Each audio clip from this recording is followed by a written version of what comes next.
Do you need custom lighting for your indoor plants? Well, today I've got another light review for you.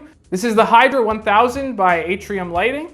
But before I fill you in with what's interesting about the product, let's take a look what's inside the box. This product comes with a couple of cables with hooks for you to hang the Hydra 1000 over your plants. Another set of cables connect the lamp to its remote mounted driver. We've also got a regular power cable that connects the product to the mains. This cable is 6 feet long, so it should be long enough for you to reach outside of your tent. So this product is also daisy chainable, and it comes with a cable for you to connect it to other units so you can control all of them from this single control unit. As I said in a previous video, this is useful if you have many lights, as you can't have them all on the same electrical outlet or you'll end up blowing a fuse. And so if you want to turn them all off and on at the same time, you'll need to daisy chain them together.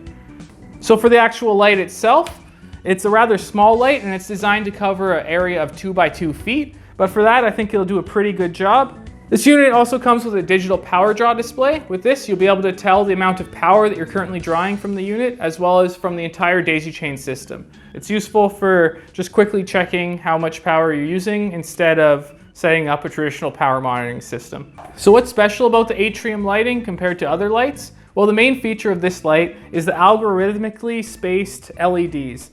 The designers test ran different LED lighting arrangements to determine the best arrangement that delivered the highest lighting uniformity across different heights. The testing involved optimizing light distribution across a square area by varying LED spacing vertically and horizontally. For each configuration and hanging height, a value of the evenness of light distribution is calculated, and an optimal arrangement was selected.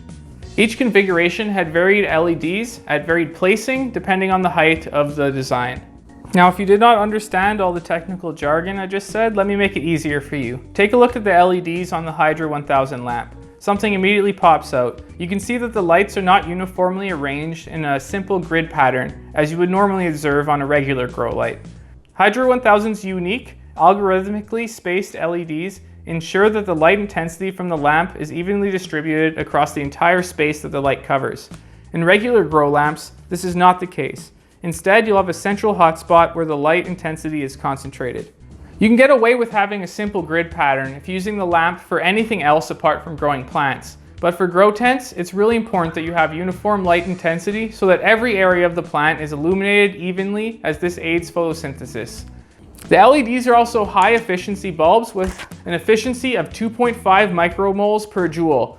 The Hydra 1000 delivers a powerful light output with maximum higher yields compared to other lighting solutions like HPS, Burples, and other cheap LED lights. The Hydra 1000 grow light is suitable for all stages of a plant's growth cycle, from seedling all the way to flowering.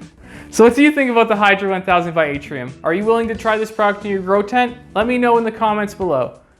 So the Atreum Hydra 1000 is comparable to most other 100-watt LEDs.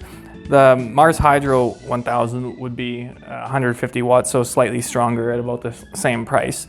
But what's unique about this light is they used some algorithms and some algorithms and computers to generate the ideal lighting pattern for the diodes here. So this way it dissipates the lighting and creates an even spread. Another good thing about this light is the LED display here that would show you how many watts is being used. I don't see why you would ever really want to use less than 100 watts though, so on this model it's kind of... For daisy chaining? Yeah, I guess, yeah, if you daisy chain them.